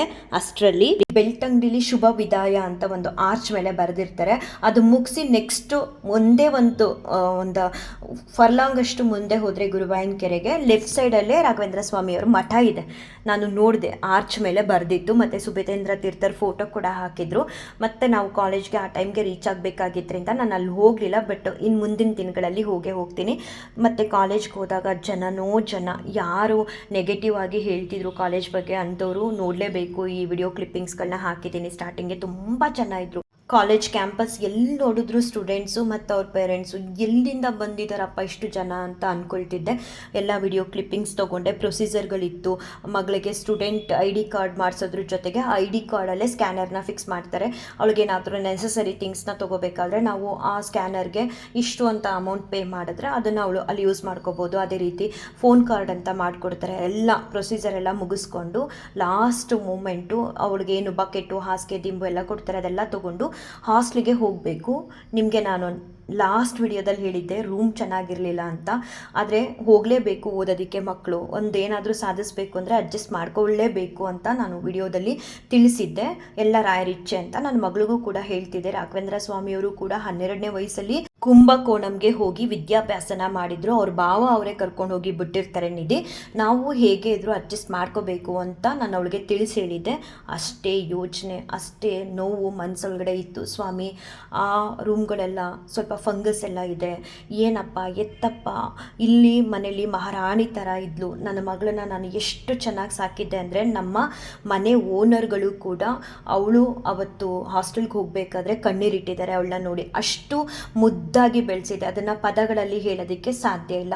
ಅದು ನನಗೆ ಮಾತ್ರ ಗೊತ್ತು. ಮತ್ತು ನನ್ನ ಸರೌಂಡಿಂಗ್ ನನ್ನ ಮಗಳನ್ನ ಬೆಳೆಸಿರೋ ರೀತಿ ನೋಡಿರ್ತಾರಲ್ಲ ಅವ್ರಿಗೆ ಮಾತ್ರ ಗೊತ್ತು. ಹಾಗೆ ನಿನ್ನೆ ನನಗೆ ಹಾಸ್ಟೆಲ್ಗೆ ಸೇರಿಸಿ ಬರುವಾಗ ಸುಮಾರು ಜನ ಕಾಲ್ ಮಾಡಿದರು, ರಶ್ಮಿ ನೀನು ಮಗಳನ್ನ ಹಾಸ್ಟೆಲ್ಗೆ ಬಿಟ್ಟು ಬಂದೆ, ಒಂದು ದಿನ ಒಂದು ಫಂಕ್ಷನ್ಗೆ ಹೋದವಳಲ್ಲ ಮಗಳನ್ನ ಬಿಟ್ಟು, ಮಗಳು ಮಗಳು ಮಗಳು ಅಂತಿದ್ದೆ, ಎಲ್ಲೂ ಹೋದವಳಲ್ಲ ಅಂಥವಳು ಮಗಳನ್ನ ಬಿಟ್ಟು ಬಂದ್ಯಾ ಅಂತ ಎಲ್ಲರೂ ಅವ್ರವ್ರ ಒಪಿನಿಯನ್ನ ತಿಳಿಸ್ತಿದ್ರು. ಅಷ್ಟರ ಮಟ್ಟಿಗೆ ಮಗಳನ್ನ ಕಣ್ಣಲ್ಲಿ ಕಣ್ಣಿಟ್ಟು ನೋಡ್ಕೊಳ್ತಿದ್ದೆ. ಇದಕ್ಕಿಂತ ಹೆಚ್ಚಿನ ಪದ ನಾನು ಬಳಸೋಕ್ಕಾಗಲ್ಲ. ಅಷ್ಟು ಅದ್ಧೂರಿಯಾಗಿ ಮಗಳನ್ನ ಸಾಕಿದ್ದು, ಬಹಳ ಪ್ರೀತಿಯಿಂದ ಅವರಪ್ಪ. ನಾನು ಮನೆ ಒಳಗಡೆ ಕಿಂಗ್ ಸೈಜ್ ಬೆಡ್ಡಲ್ಲಿ ಮಹಾರಾಣಿ ಥರ ನಿದ್ದೆ ಮಾಡ್ತಿದ್ಲು. ಇಲ್ಲೆಲ್ಲ ಫೆಸಿಲಿಟೀಸ್ ಇತ್ತು. ಮತ್ತು ಅಲ್ಲಿ ಹೆಂಗಪ್ಪ ಸ್ವಾಮಿ ಅಂತ ರಾಯರ ಮುಂದೆ ಕೂತಾಗ ತುಂಬ ಸಲ ಆ ಯೋಚನೆಯಲ್ಲಿ ಕೂರ್ತಿದ್ದೆ. ರಾಯರ ಹತ್ರ ಮಾತ್ರ ಹೇಳ್ತಿರ್ಲಿಲ್ಲ, ಯಾಕಂದರೆ ಅವ್ರು ತೋರಿಸಿದ್ದಾರೆ ಅಂದಮೇಲೆ ನಾವು ಅದಕ್ಕೆ ಅಡ್ಜಸ್ಟ್ ಆಗಬೇಕು, ಮಕ್ಳಿಗೂ ಕೂಡ ತಿಳಿಸಿ ಹೇಳಬೇಕು, ಇದರಲ್ಲೇ ನಾವು ಇರಬೇಕು. ಎಲ್ಲನೂ ಒಂದೇ ಸಲ ನಮಗೆ ಲೈಫಲ್ಲಿ ಏನೂ ಕಷ್ಟಪಡದೆ ಸಕ್ಸಸ್ ಅನ್ನೋದು ಸಿಗಲ್ಲ, ಕಷ್ಟಪಟ್ಟರೆ ಸಕ್ಸಸ್ ಅನ್ನೋದು ಸಿಗುತ್ತೆ. ಅಡ್ಜಸ್ಟ್ ಮಾಡ್ಕೊ ಅಂತ ತಿಳಿಸಿ ಹೇಳ್ತಿದ್ದವಳು ನಾನು ರಾಯರ ಮುಂದೆ ಕೂತಾಗ ತುಂಬ ವೀಕ್ ಆಗ್ತಿದೆ. ಸ್ವಾಮಿ ಹೆಂಗಪ್ಪ, ಇಲ್ಲಿ ನೋಡಿದ್ರೆ ಇಷ್ಟು ಅದ್ದೂರಿಯಾಗಿದ್ದಾಳೆ, ಅಲ್ಲಿ ರೂಮ್ ಎಲ್ಲ ಸ್ವಲ್ಪ ಹಳೆ ಸ್ಟೂಡೆಂಟ್ಸ್ ಎಲ್ಲ ಯೂಸ್ ಮಾಡಿರೋಂಥ ರೂಮು, ಮತ್ತು ಫಂಗಸ್ ಇದೆ, ಏನು ಮಾಡೋದು ಸ್ವಾಮಿ, ನೀವೇ ಏನಾದರೂ ಮಾಡಬೇಕು ಅಂತ ಕೇಳದೇ ಇದ್ರು ಮನಸ್ಸಲ್ಲಿ. ಅವ್ರ ಮುಂದೆ ಕೂತ್ಕೊಂಡು ಯೋಚನೆ ಅಂತೂ ಮಾಡ್ತಿದ್ದೆ, ಕಣ್ಣೀರಂತೂ ಇಟ್ಕೋತಿದ್ದೆ, ಮನ್ಸ್ಗಂತೂ ಬೇಸರ ಅಂತೂ ಆಗ್ತಿತ್ತು. ಆದರೆ ಸತ್ಯವಾಗ್ಲೂ ಬಾಯಿ ಬಿಟ್ಟು ರಾಘವೇಂದ್ರ ಸ್ವಾಮಿಯವ್ರನ್ನ, ಸ್ವಾಮಿ ಏನಾದರೂ ಒಂದು ವ್ಯವಸ್ಥೆ ಮಾಡಿಕೊಡಿ ಅಂತ ನಾನು ಕೇಳಿರಲಿಲ್ಲ. ನಿಜವಾಗ್ಲೂ ಏನೊಂದು ಮಿರಾಕಲ್ಸ್ ಅಂತ ಅಂದರೆ, ಅಲ್ಲಿ ನಾವೆಲ್ಲ ಕಿಟ್ಟೆಲ್ಲ ಎತ್ಕೊಂಡು ಹಾಸ್ಟೆಲ್ ಕಿಟ್ಟು ಎಲ್ಲಿ ಹೋಗಬೇಕು ಅಂತ ಹೇಳಿದಾಗ ಅವರು ಅಲ್ಲಿ ನಮಗೆ ಡೈರೆಕ್ಷನ್ಸ್ ತೋರಿಸೋರು ಹೇಳಿದ್ರು ನ್ಯೂ ಬಿಲ್ಡಿಂಗ್ ಹೋಗಬೇಕು ಅಂತ. ನ್ಯೂ ಬಿಲ್ಡಿಂಗ ಅಂದ್ಕೊಂಡು ನ್ಯೂ ಬಿಲ್ಡಿಂಗ್ ಹತ್ರ ಹೋಗ್ತೀವಿ, ನೀವು ನಂಬೋದಕ್ಕೆ ಸಾಧ್ಯ ಇಲ್ಲ, ಒಂದು ಹೊಸ ಬಿಲ್ಡಿಂಗ್ನೇ ಕಟ್ಟಿದ್ದಾರೆ.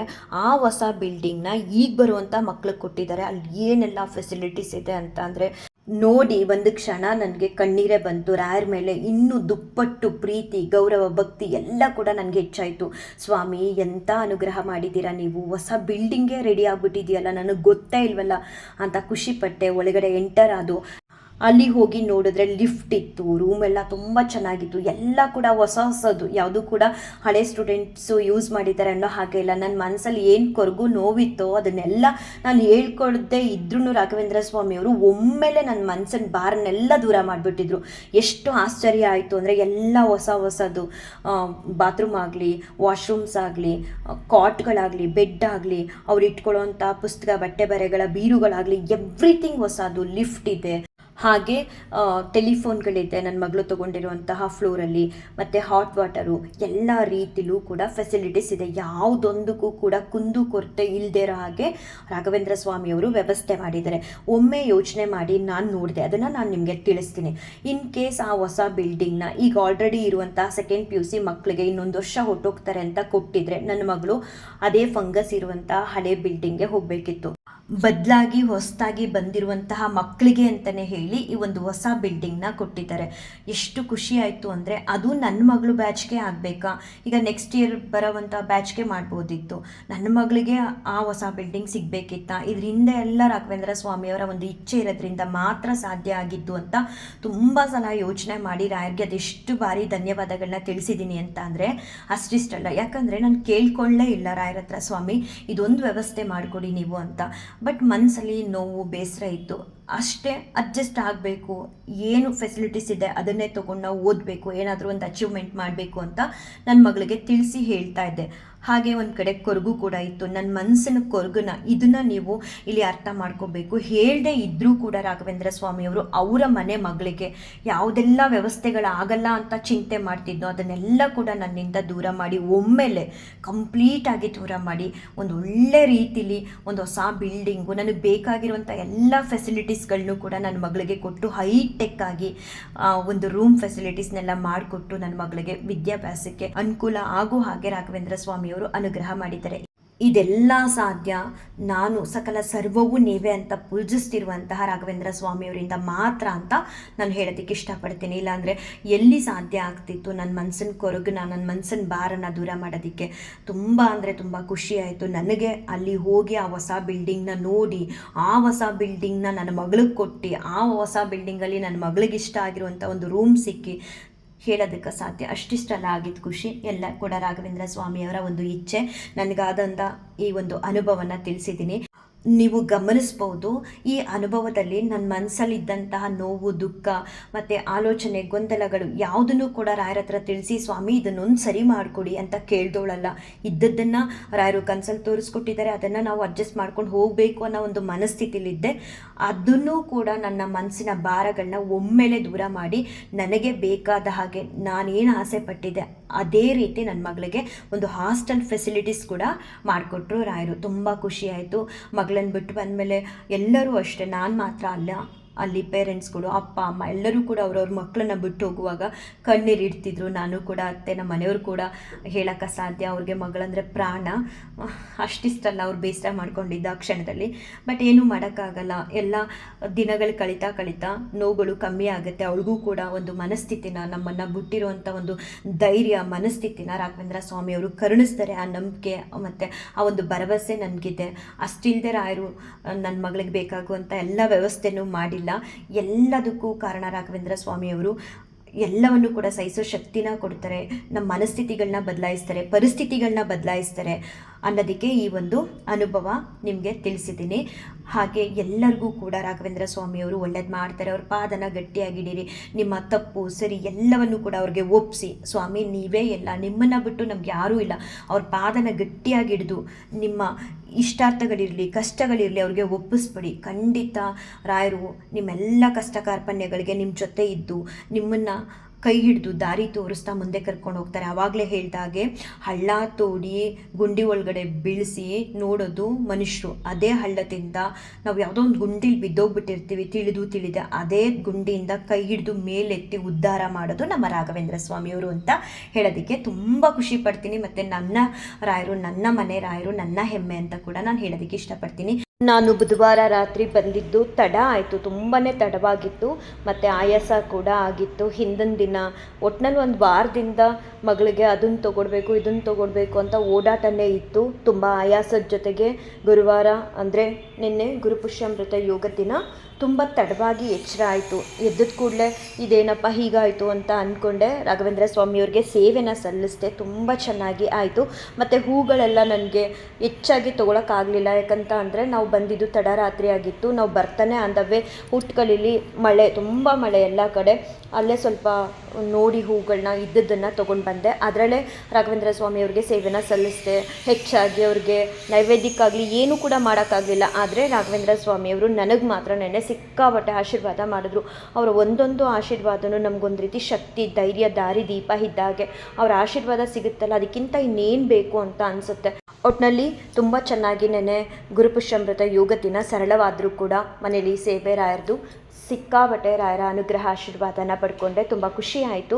ನಾನೆಲ್ಲರಿಗೂ ಈ ವಿಡಿಯೋ ಮೂಲಕ ಇನ್ನೊಮ್ಮೆ ಕೊನೆಯದಾಗಿ ಹೇಳೋದಕ್ಕೆ ಏನು ಇಷ್ಟಪಡ್ತೀನಿ ಅಂತ ಅಂದರೆ, ನಮ್ಮವರು ನಮ್ಗೆ ಆಗ್ತಾರೆ, ಅವ್ರಾಗ್ತಾರೆ, ಇವರಾಗ್ತಾರೆ, ಆ ಕಷ್ಟ ಈ ಕಷ್ಟ, ನನ್ನ ಕಷ್ಟಗಳು ಪರಿಹಾರನೇ ಆಗಲ್ಲ, ಸಾಕಪ್ಪ ಈ ಜೀವನ, ಏನೋ ಒಂದು ದೊಡ್ಡ ಕಷ್ಟ ಬಂದುಬಿಡ್ತು, ನನಗೆ ಎದುರಿಸೋಕ್ಕಾಗ್ತಿಲ್ಲ, ಹಾಗೆ ಹೀಗೆ ಅಂತ ದಯವಿಟ್ಟು ಯಾರು ಕೂಡ ನೊಂದ್ಕೊಳ್ಳೋದಕ್ಕೆ ಹೋಗ್ಬೇಡಿ. ನಿಮ್ಗೆ ಯಾರು ಸಹಾಯ ಮಾಡೋದಕ್ಕೆ ಬರಲಿಲ್ಲ ಅಂದ್ರೂ ಭಗವಂತನೇ ಬರ್ತಾರೆ. ಜೊತೆಗೆ ರಾಘವೇಂದ್ರ ಸ್ವಾಮಿಯವರ ಪಾದನ ನೀವು ಗಟ್ಟಿಯಾಗಿ ಹಿಡಿದಿದ್ದೀರಾ ಅಂದರೆ ರಾಯರು ಎಲ್ಲೂ ಕೂಡ ನಿಮ್ಮನ್ನು ಕಷ್ಟಕ್ಕೆ ತಳ್ಳಿ ಓಡೋಗಲ್ಲ, ಏನೋ ಮಾಡಿಕೊಳ್ಳಿ ಅಂತ. ಪ್ರತಿ ಸಲ ಅವರು ನಿಮ್ಮ ನೆರಳು ಹೇಗಿರುತ್ತೋ ಹಾಗೆ ರಾಘವೇಂದ್ರ ಸ್ವಾಮಿಯವ್ರನ್ನ ನೀವು ಅಚಲವಾಗಿ ನಂಬಿ ಅವ್ರ ಸೇವೆನ ಹೆಚ್ಚಾಗಿ ಮಾಡಿದಾಗ ನಿಮ್ಮ ನೆರಳು ಹೇಗೆ ನಿಮ್ಮ ಜೊತೆಲೇ ಬರುತ್ತೆ, ಹಾಗೆ ರಾಘವೇಂದ್ರ ಸ್ವಾಮಿಯವರು ಕೂಡ ಸದಾ ನಿಮ್ಮ ಜೊತೆ ಇರ್ತಾರೆ. ಯಾವ ಕಷ್ಟ ಕಾರ್ಪಣ್ಯಗಳು ಕೂಡ ನಾವು ಅವ್ರ ಹತ್ರ ಹೇಳಿದ್ರು ಹೇಳ್ಕೊಳ್ದೇ ಇದ್ದರೂ ಅದನ್ನು ಅರ್ಥ ಮಾಡಿಕೊಂಡು ಭಗವಂತನಿಗೆ ತಿಳಿಸಿ ಭಗವಂತನಿಂದ ನಮಗೆ ಅನುಗ್ರಹ ಆಶೀರ್ವಾದ ಆಶೀರ್ವಾದನ ಮಾಡ್ತಾರೆ. ಸೊ ಹಾಗಾಗಿ ದಯವಿಟ್ಟು ಯಾರೇ ಯಾವುದೇ ಕಷ್ಟಗಳಿಗೆ ಸಿಲುಕಿದ್ರೂ ಕೂಡ ನನ್ನ ಒಂದು ಈ ವಿಡಿಯೋಗಳಿಂದ ನಿಮಗೆ ಒಂದು ಸ್ಫೂರ್ತಿ ಸಿಗಲಿ ಅನ್ನೋ ಕಾರಣಕ್ಕೆ ನನಗಾಗುವಂತಹ ಅನುಭವಗಳನ್ನ ಪ್ರತಿಯೊಂದು ಅನುಭವಗಳನ್ನು ಕೂಡ ತಿಳಿಸ್ತಾ ಬರ್ತಿದ್ದೀನಿ. ಕೇಳಿ ನಿಮ್ಗೆ ಯಾವುದೇ ಸಮಸ್ಯೆಗಳಿದ್ದರೂ ಕೂಡ ಧೈರ್ಯ ತಗೊಳ್ಳಿ. ಖಂಡಿತ ರಾಯರು ಎಲ್ಲರಿಗೂ ಒಳ್ಳೇದು ಮಾಡ್ತಾರೆ ಅಂದಮೇಲೆ ನನಗೂ ಕೂಡ ಒಳ್ಳೇದು ಮಾಡ್ತಾರೆ. ಒಂದಿನ ಒಳ್ಳೆ ದಿನ ಬಂದೇ ಬರುತ್ತೆ. ಯಾರನ್ನೂ ಕೂಡ ರಾಘವೇಂದ್ರ ಸ್ವಾಮಿಯವರು ಕೈ ಬಿಡಲ್ಲ. ಅವರು ತೋರಿಸುವಂತಹ ದಾರಿಲಿ ನಾವು ಅವರ ಮೆಚ್ಚುಗೆಗಾಗಿ ಕೆಲಸಗಳನ್ನ ಮಾಡ್ತಾ ಹೋದರೆ ಸಾಕು. ರಾಘವೇಂದ್ರ ಸ್ವಾಮಿಯವರ ಅನುಗ್ರಹ, ಆಶೀರ್ವಾದ, ಅಪಾರವಾದ ಒಂದು ಪ್ರೀತಿ ನಮ್ಮ ಮೇಲೆ ಸಿಗುತ್ತೆ ಅಂತ ಹೇಳ್ತಾ ರಾಯರ ಹತ್ರ ನಿಮ್ಮೆಲ್ಲರಿಗೋಸ್ಕರ ನಾನು ಪ್ರಾರ್ಥನೆಯನ್ನು ಮಾಡ್ತಾ ನಿಮ್ಮೆಲ್ಲರ ಕಷ್ಟ ಕಾರ್ಪಣ್ಯಗಳನ್ನ ರಾಘವೇಂದ್ರ ಸ್ವಾಮಿಯವರು ಆದಷ್ಟು ಬೇಗ ದೂರ ಮಾಡಿ ನಿಮ್ಮ ಸಕಲ ಇಷ್ಟಾರ್ಥಗಳನ್ನು ಕೂಡ ಅನುಗ್ರಹ ಮಾಡಲಿ ಅಂತ ಬೇಡ್ಕೊಳ್ತಾ ಈ ಒಂದು ವಿಡಿಯೋನ ಏನು ಮಾಡ್ತೀನಿ. ಶ್ರೀಕೃಷ್ಣಾರ್ಪಣಮಸ್ತು, ಶ್ರೀಕೃಷ್ಣಾರ್ಪಣಮಸ್ತು, ಶ್ರೀಕೃಷ್ಣಾರ್ಪಣಮಸ್ತು.